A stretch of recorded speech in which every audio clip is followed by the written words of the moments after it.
राधे राधे श्री शिवाय नमस्तुभ्यं। जय माता दी। वक्रतुंड महाकाय सूर्यकोटि समप्रभा निर्विघ्नं कुरु मे देव सर्वकार्येषु सर्वदा। देखो आज है दशमी तिथि और दशमी तिथि के देवता हैं यमराज। तो जैसे तिथि के देवता होते हैं अलग अलग, तो आज यमराज से जैसे अपने से कुछ गलती हो जाती है जाने अनजाने, जैसे कि हम चल भी रहे हैं तो कितनी चींटी वींटी पैर में आ जाती हैं। तो इस तरह से तो यमराज से अपने इस तरह से माफ़ी मांग लेनी चाहिए कि हमसे इस तरह गलती हो गई और हमें माफ़ कर देना। और 6:55 से 11 शुरू हो गई।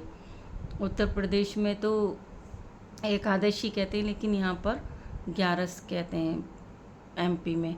तो कल 11 को कुछ बातों का ध्यान रखना चाहिए, 5 बातों का तो मैं बता रही हूँ, और भी बातों का ध्यान रखना चाहिए।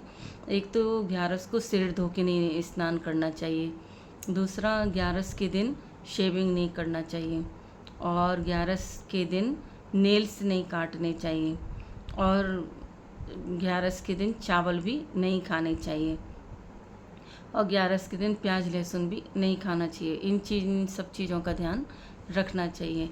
और भगवान श्री राम का जप करते रहना चाहिए जितना हो सके। भगवान श्री राम का या जिस किसी के गुरु होते हैं गुरु मंत्र, इस तरह से भगवान का थोड़ा थोड़ा जप तप करते रहना चाहिए जितना पूजा करें बहुत। क्योंकि व्रत हर कोई तो नहीं रहता, कुछ ही लोग व्रत रखते हैं, सभी लोग व्रत नहीं रखते। तो एक बार देखो, छोटी सी कुछ चीज़ें ध्यान आ रही हैं। एक बार माँ पार्वती ने भगवान शिव से कहा कि आप बिना कारण कैसे मतलब प्रणाम कर रहे थे, राम कह रहे थे।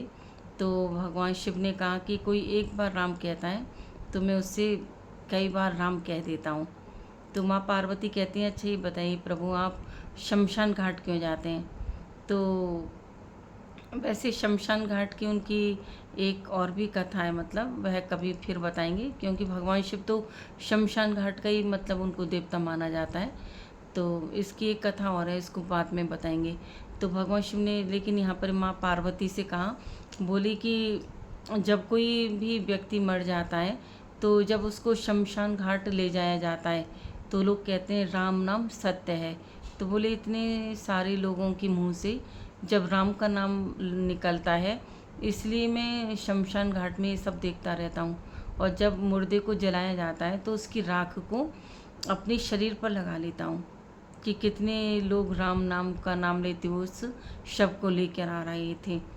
तो एक इसी तरह से भगवान शिव माँ पार्वती को बताते हैं। एक बार माँ पार्वती विष्णु भगवान का जप कर रही थी, भगवान राम सहस्त्र नाम का पाठ कर रही थी। तो भगवान शिव आते हैं कैलाश पर्वत पर, कहते हैं कि भोजन मांगते हैं। तो माँ कहती हैं, अभी मैं सहस्त्र नाम का पाठ कर रही थी और थोड़ी देर में देती हूँ। तो भगवान शिव कहते हैं कि जो भाई संत लोग इसको छोटा करके पढ़ लेते हैं, तो आप भी इस तरह से जप लिया करो।